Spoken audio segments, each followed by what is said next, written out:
Hello fellow nerds, welcome back. In this episode I'm gonna be all about the Elder Scrolls Online.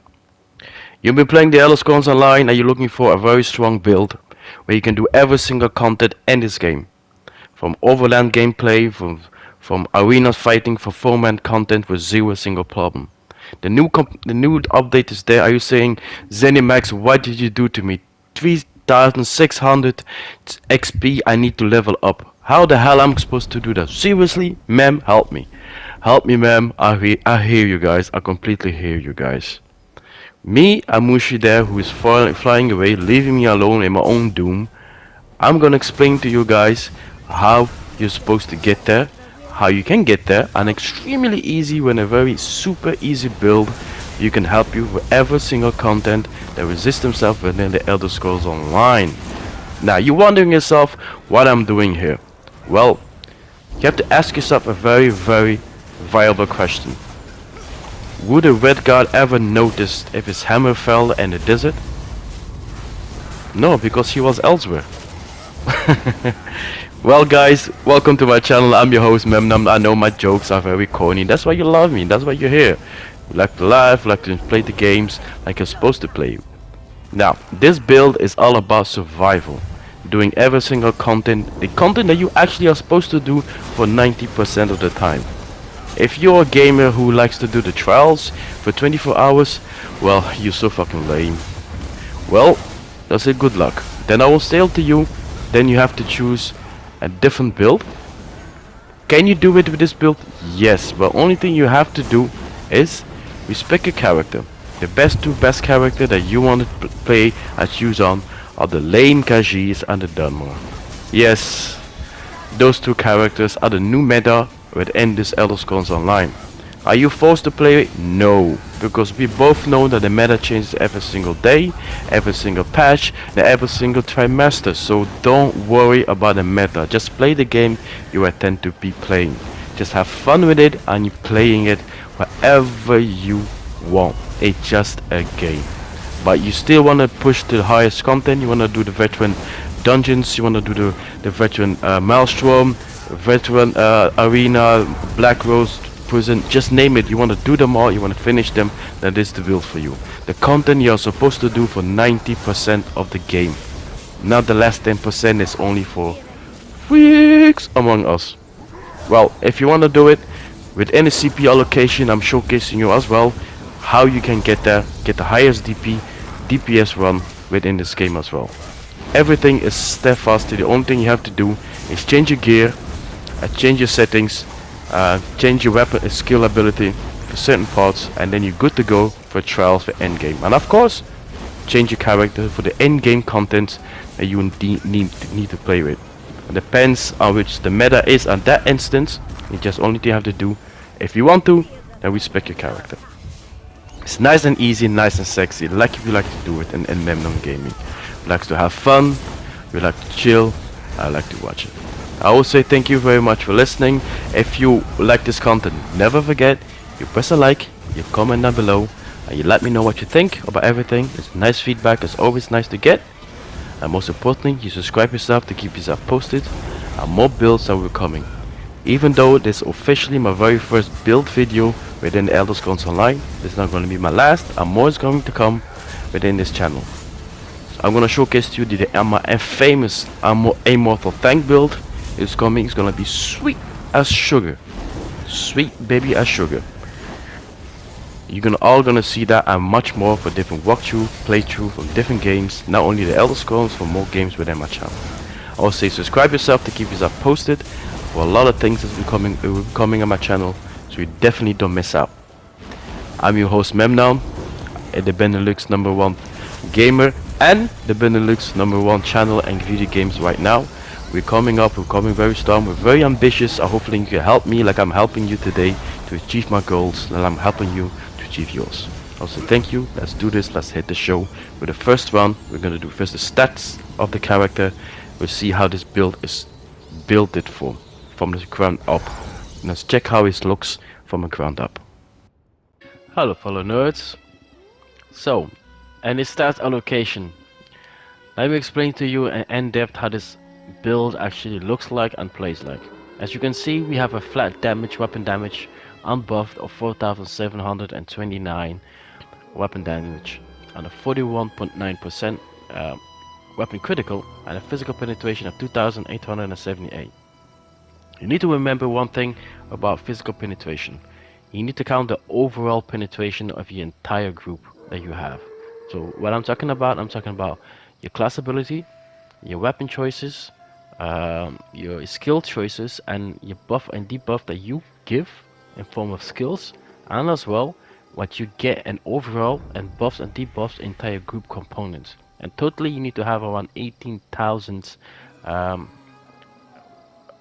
physical penetration you need to reach if you truly want to reach the higher form of DPS. So you have to play around a different gear set and place and gear sets to make sure if you count everything together that you receive the 18,000 penetration. Then you're doing the proper DPS for DPS passing and single target component. I'm using 64% in stamina. I'm using Thief Motherstone, and I'm a stage 1 vampire. I'm increased my max health and max stamina. Stage 1 vampire actually does nothing for me. The flame damage, you literally don't feel it. If you're having problem with 5% more flame damage, then I'm sorry that you're doing something very wrong and your build just suck. 5%, it's just really, it's nothing. You don't feel it, especially now in a sustain class. You literally don't feel it. And now with the new CP allocation, easy peasy lemon squeezy. You don't feel it anymore. This is the form of flat stat that we have. Now, we're gonna go and the gear choices first, then we're gonna go on the skills line. What I use, first of all, is the briarheart. The briarheart, like I told you before, this is a very easy skill, easy way to play the stamsorc. You literally can clear every single content from arena, group dungeons, and of course, Overland gameplay with absolute zero problem. The briarheart is still, since day one, is still the best Overland set for survivability if you want to do Overland gameplay with zero problem group contents. What it does, it not only gives you a critical, a weapon critical, stamina, weapon critical, and of course it gives you a weapon damage for 10 seconds each time you do critical damage. But that's not only the sweet part in it. The sweet part in it, your critical damage you do, you heal for critical. Every critical strike, you heal for 349 for 15 seconds long. You have to remember that this healing ability you receive and this briarheart will become very, very important, and the skill choices that I'm using afterwards. And I answer that, of course, with the dots of poison as well in it, so it'll give a little more damage as well. Well, what I do, I'm a backbar, I use the Maelstrom. I don't use the Black Rose Prison Dagger, but I use the simple fact, simply the Maelstrom.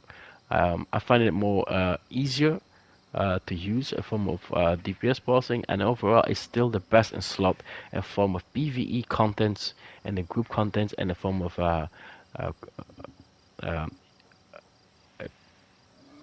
I'm sorry, I cannot find my words for the moment. A form of PvE group contents, Overland gameplay.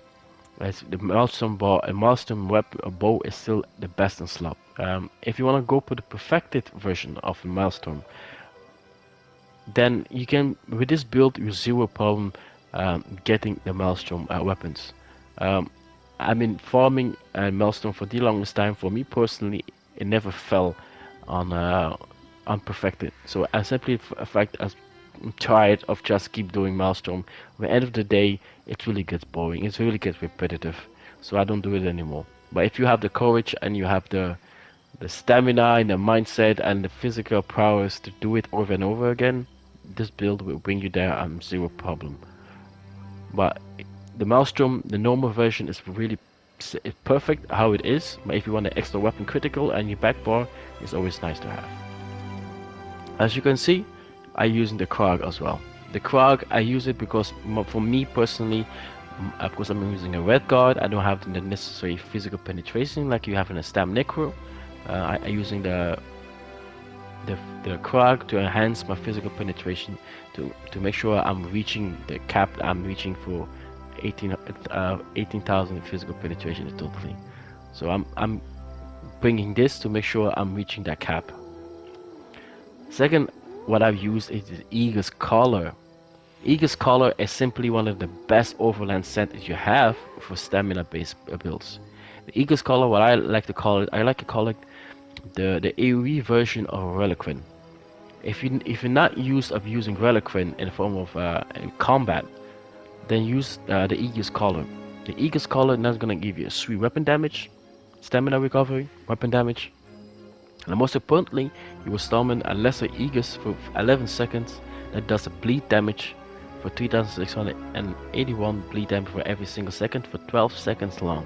That's a very good ability, and you're gonna understand it why I'm using this, because this dot and this attack that keeps coming over and over and again, every damage that it does, it will make sure that my briarheart procs every single time I heal, and my class ability of my stamsorc procs as well, so make sure I always have a constant heal every single time. At the same time, I'm doing damage, a shit ton of damage. And of course, I'm using a briarheart as well for maturity. Now I will sell to you, if you're willing to use this Overland gameplay sets, then gold them all the way out. If you have the briarheart, I'm definitely gonna say straight on gold briarheart, because so long it's not massively nerfed, it's still best in slot. And of course, I'm using all infused. Infused is still best in slot from stamina, sorc, because we don't have the same ability as a necromancer that we have. We gain much more execution ability the lower our targets get. The necromancer have the unique perk when reaching the execution phase. The necromancer, it becomes extremely OP. And from a passive that it has standardly, we don't have that. But we're using a form of weapon damage. That is still the best in slot for a stamina sorc component to play with. And from our skills now, the skills line, the first in slot you can see is the brawler. The brawler is a bread and butter. That we use is the very first slot that we use, and is the first you can find it in a two-handed ability. Is the third in line. It's a morph from cleave. What it does actually, every single time you do an ability, it brings you a damage shield. Now let me find an enemy very quickly. See that? Every single time it is increased. And of course, my Eagle's Color procs as well. Nice and sexy, nice and beautiful. Now, as I continue, stay here. Yes. The second ability we use is the Bond Armament. The Bond Armament, you can find it the last ability on the Druidic Summoning.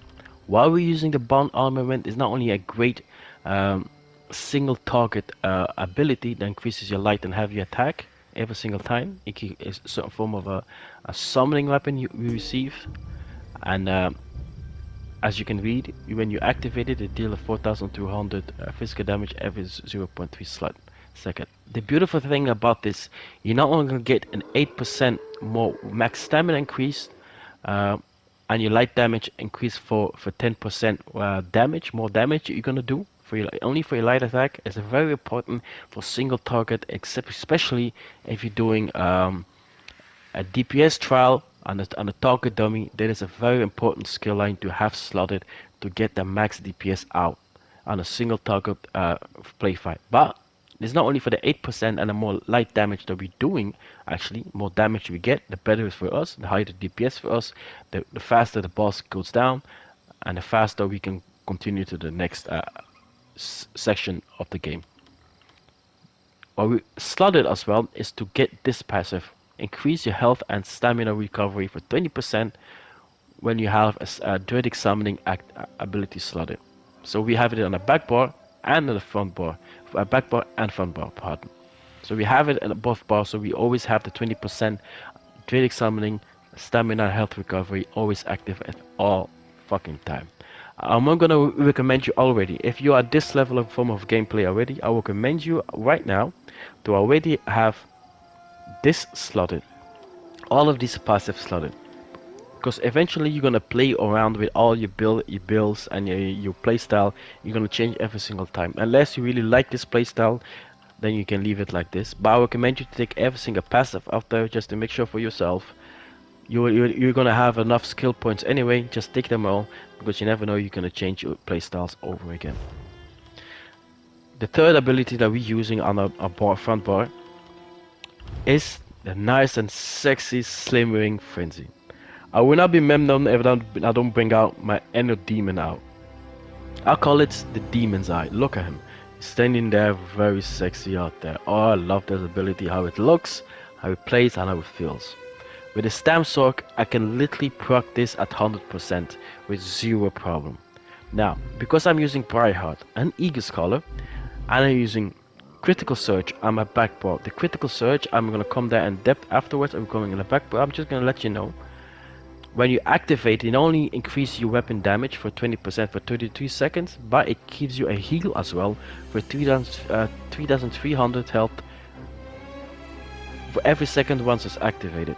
That's a very crazy ass ability. Now, because you have so many heals coming down, not only from this, and for your briarheart, from this, and every cone ability that you're using, your Slimmering Frenzy doesn't really matter anymore. The thick that you have for 1696, it really doesn't matter anymore, because your Eagle Skull is gonna proc even if you're making a mistake. Your Eagle Skull is proccing, is doing damage. This is always sticking, and briarheart is also always sticking. So you always have the constant heal on you. So this is gonna make sure that you have your weapon damage increase all the way to 10,000 weapon damage. Very easy, because I'm proccing this above 200%. I have zero problem with zero sustain. That's why I love the sustain classes, because I have one simplistic rule. Tank, taunt, healers, heal, DPS, DPS. You're not a DPSer if you stop DPSing. It's that simple. You can have the highest number of DPS that you have. If you cannot sustain it in a long-term fight, then you just a weak point in overall for the entire group.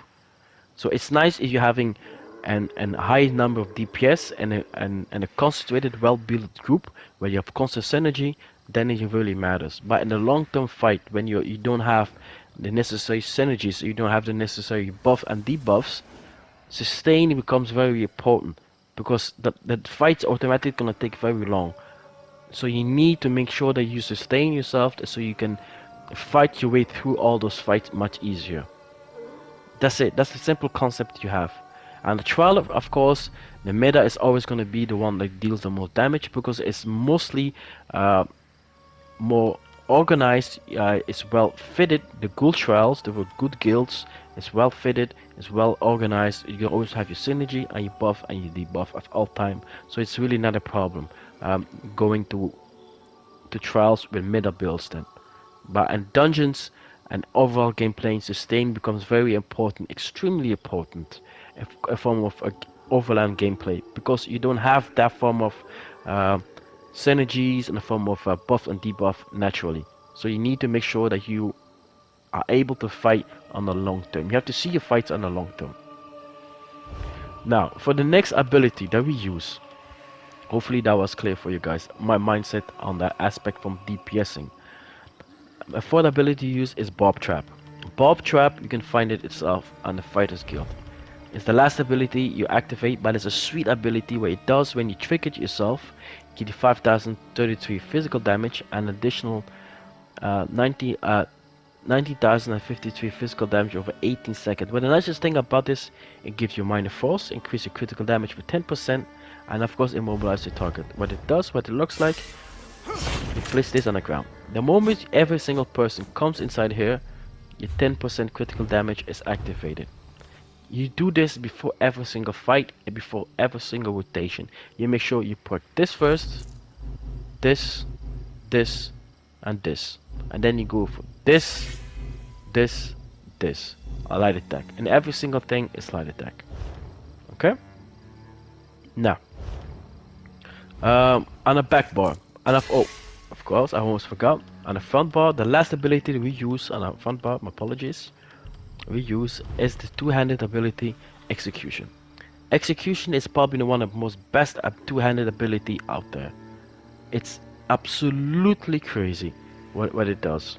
Now, when you do below 50%, this ability procs 400% more damage. Of course, and a stamina core, this ability is extremely OP when you're coming to execution phase. So we are gonna use this as well, and for execution we're going below 20%, around 25 to 20-25% of that area we start using this. So make sure that the fight ends much faster. As you can see, we're using the sword. And what the sword ability does for us, it gives us another weapon damage increase for 284 weapon damage. Now we don't use the axe anymore for simple fact, but the axe is the bleeds effect on the axe is actually gone, so it's not really that usable anymore. And I want this patch. So if you want more penetration, of course you can always use a mace. If you have a mace, use a mace for more penetration. If you don't have the penetration cap that you need, but if you have a sword, it's good as better. It's also a nice one. Of course, you take all the passive as well. I'm using a redguard. Like I mentioned before, I'm taking all the redguard's passive. What is nicest thing about a redguard is the cost ability of every single weapon ability. This and this it's been reducted by 80%. So the more weapon ability you use, the more this martial training ability becomes more effective to use as well. Another thing, increase and max beautiful max stat ability from 2000, and when you deal damage you restore 1500 max stamina. It's such a sweet ability. Every single time you do a light attack, every single time you do a single form of damage, you are getting 1500 restore stamina. That's absolutely crazy form of sustain. And once again, you have to make sure you always doing DPS. So the more DPS, the easier the fight's gonna be, the faster it's gonna go down. So in the form of Overland gameplay, sustain becomes very crucial because you don't have the form of buffs that you get in trials. You don't have it simply because you're always playing by yourself. Because you need to make sure that you buff yourself and you're always managing to play aggressively against your opponent. You're always on an offense. So because of the good sustain you get, this ability becomes very important, and this class becomes very important in a form of Overland gameplay. Now, and the backbow, like you saw, we're using Hurricane. Hurricane, you can find yourself. This is the Hurricane. Oh yeah. And it is one of the second ability on a storm calling ability of your class. What it does actually, it gives an AoE damage. Once you activate it, every single person around me, gets a damage on him. What it does, it gives you 934 physical damage for 1 second for 50 seconds, and the wind grows damage size up to 150% more than damage up to 9 meters in size. So when it gives you as well, it gives you a minor expedition, a major resolve, increase your physical and spell resistance for 5948, and movement speed for 50%. It makes you run faster. The second ability that we use is the bond armament, and like I told you, but the other ability we use is Dark Deal. Dark Deal is an amazing ability that we use as well to make sure that we always have sustain in our classes, that always can keep going. You're always doing damage at all time. Damage anyway, doing damage, healers doing heal, a tank taunt at all time. I can now praise that enough. This will make sure if we just don't have the form of sustain because we missed a routine, we fucked up, we did we reset certain ability 2 times without even noticing. That take too many stamina, and we're running out of resources. This is gonna make sure that we barter our stamina for a magic for stamina. What it's gonna do? So every single time you're doing damage, you're losing stamina. Of course, simple. Now every single time you do this, you barter a magica, it brings stamina back. Very simple. So what I always like to use when I go enter a fight, I buff myself. I do this, I do this, I do this. Then I go this. I bring this. I do this. So it's very simple. The moment I do all my abilities, I come back to my backbone. I make sure I do one of this, just to make sure I have a little bit more stamina back. When I redguard, it doesn't matter, but just a routine I always do. I do all my buffs. I do everything I need, my buffs, everything. I start the fights. I do all my routines. But the moment I come back to my back bar, I do a little bit of this, boom, and then I start doing my buffs again and start the routine all over again. Okay? Now, critical surge, like I told you, gives you this extra heal and decreasing weapon and spell damage. The last but not least on this build is Endless Hill. The Endless Hill is the second ability you find on your bow ability. It's an amazing ability to use the Maelstrom bow weapon. It's an absolutely must, and the same thing, you take all your passives of your bow ability. There's nothing better on a Maelstrom bow than using this. We're doing a lots of AoE. This, and this. Any Aegis Collar is a shit ton of AoE. That means this is always gonna proc of all time because we're doing damage. Aegis Collar is proccing at all time. A briarheart is proccing at all time in heal and weapon damage. So you're stacking so many beautiful things at all time. It's just freaking amazing. And this hits like a truck in this hill. In form of PvE content, this is still one of the best in slot in form of PvE content. I know a lot of people are using the Blackwood Prison in form of single target combat. It's a very good one, but you cannot go wrong with a Maelstrom bow. Still is the best in slot. It's a matter of a preference what you like to play with. That's it. And in form of ultimate ability and a backball, you're using the Swarming Scion. Why I'm using the Swarming Scion is the ability of the vampire line. I'm not using the Artaeum. The Artaeum I'm only gonna use and group content in the form of dungeons. Why I'm using the Artaeum? Because it gives you the magic berserk for your entire team. Because when I'm in a fight, I always think in the team contents. What I cannot do to increase the overall gameplay and overall damage of my entire team. We have to think in the form of a team. Now, every single time a teammate activates a synergy, you get 10% more major berserk and the tool arsenal. The more damage he can do, the more damage I can do, the faster the boss die, and the faster we can move on the next episode. Now, if the damage is already very high for every single person, and the group component don't mind it, the lack of synergy, then I'll take my Swarming Scion. What the Swarming Scion is gonna do for me, but in form of Overland gameplay, I always activate my Swarming Scion. And the group content, I use my summon charger. I just need to make sure that I'm very careful when I'm using Blood Frenzy. But normally it's never a problem. Never ever a problem. Now, what you're gonna do with the Swarming Scion, when you activate it, increase your max stamina, max health for 10,000. So it gives you a boost of max stamina, max health, and because you're having a form of swarming bass around you that deals damage as well, 2,908 physical magic damage that's going on for every single second, but this ability is active. It's absolutely crazy. So that makes sure that this procs as well. This procs as well, my Aegis Collars procs, all these nice beautiful things that will start proccing because you're always doing damage at all times. The same thing is an AoE based attack as AoE based damage. A form of Champion's Point now. The Champion Points allocation, like I told you before, this is already pre-installed and preset for trial components.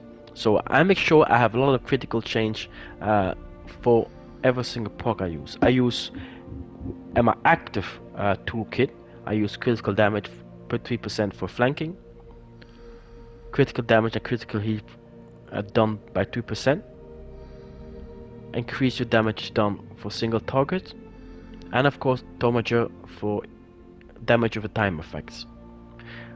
At this point I'm only have 962 champion points like I mentioned before. So my goal is gonna make sure I make my Tomager as high as possible as well. So I really am viable for group content in form of trials. At this point for me, this character is not yet because I haven't reached the minimum cap yet.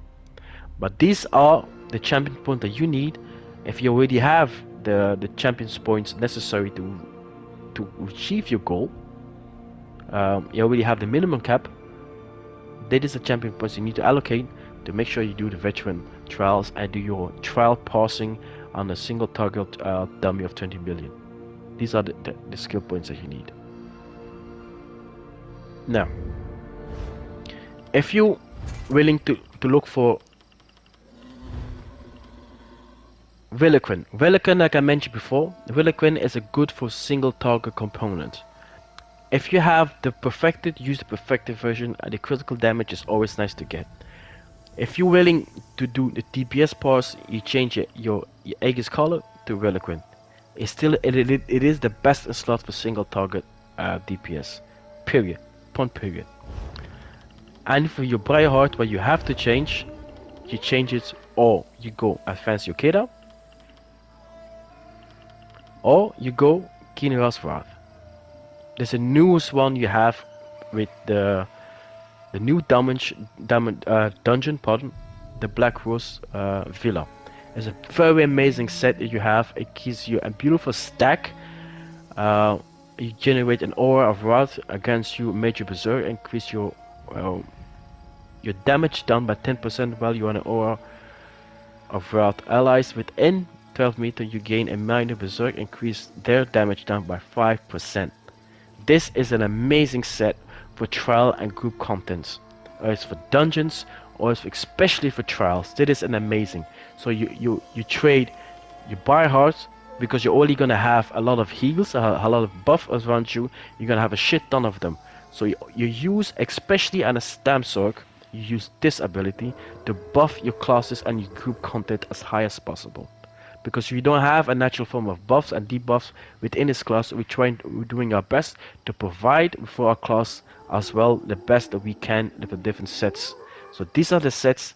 It's definitely, for me personally, I'm gonna say use the Keen Wrath above a ring of Yokeda.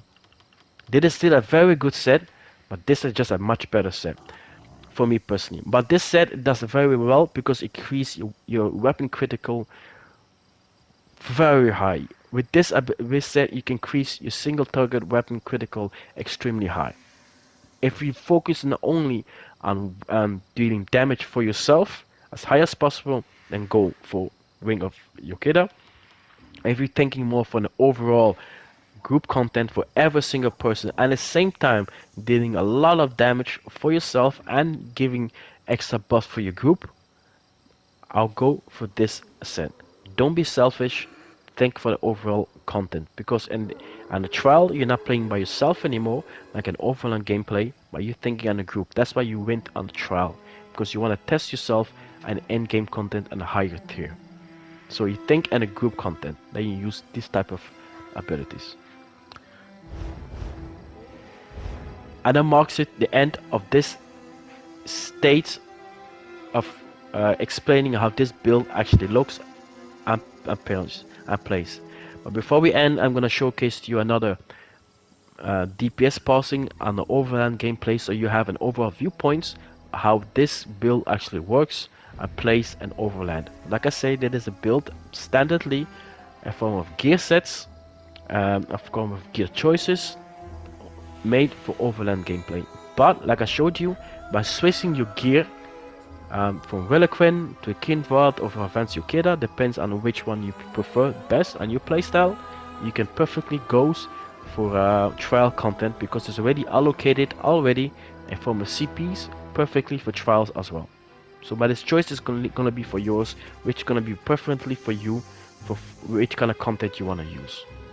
But this build standardly right now, what is showcased right now, I'm gonna showcase you as well. If for Overland, group content, arena, name it, you're gonna do this as zero problem. The 90% what you do in Overland, that's what you're gonna be doing with this build standardly, what I'm showcasing right now. If you guys want a personally DPS boss of this build, but then with trial DPS gear, let me know in the description down below. I'm gonna give you in detail as well how it looks, how it plays, how it feels, and what you need to do to get that number I'm getting. I'll say enjoy the last DPS passing on the world boss. See you guys soon. Come on, Sparky, it's us against the world. Let us show the world what we can do with this beautiful build. As you will see, nothing will harm us. Doesn't matter if he's trap us with his poison or his web spinning ability. will keep healing, and will keep doing damage. A DPS do DPS, a healer heals, and a tank tanks. Or better say taunts. That's the worlds that we have to do. So you can have the biggest DPS if you want. If you're not doing damage and you stop doing damage, it just makes no sense with being a DPS. That's my mindset behind it. DPS always continue doing DPS. So, an Overland gameplay, what is the most important is survivability. So the fights, because it's much longer and you're always by yourself, you have nobody to buff you there, you have nobody to heal you there, so you have to make sure that you're doing all the parts, at least those 3 parts, by yourself at all time. So that's what this build is all about. It gives you the healing, it gives you the DPS, and gives you the survivability of the tank as well. 3 parts as well. An overall beautiful build. You can do it on every single content out there. I will say thank you very much, man. You're welcome, guys. You're welcome. That's what I got you. I got you guys covered. Only thing I ask, press a like. You comment down below what you think about it. Every feedback is always nice to hear. And don't forget to subscribe yourself for every single thing within this channel. More things will be coming. More in-depth contents will be coming within my channel.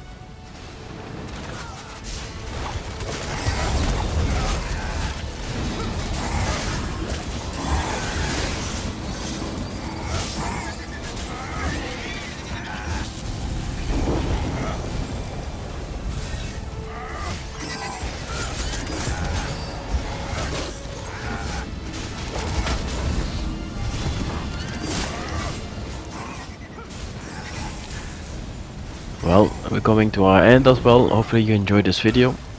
One thing I would say, press a like, you comment down below, and you subscribe yourself. And you will see on my channel I stream a lot of games except the Elder Scrolls Online. This was my very first build video. Hopefully you enjoyed it and you saw something unique, something differently, a different form of a gameplay. You can enjoy yourself within Elder Scrolls Online. More build videos I will be coming for tanks. And for DPSs within my channel as well. If you like this content, just always press a like, you comment down below, and you subscribe yourself, and to keep yourself posted on everything is walkthrough, playthrough, tips and tricks.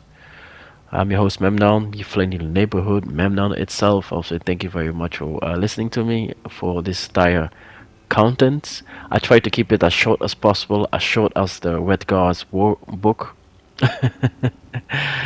But I did my best to keep it as a mere, to give you an overall view picture of everything that you need to know within the Elder Scrolls Online and for this build. Hopefully you appreciate it.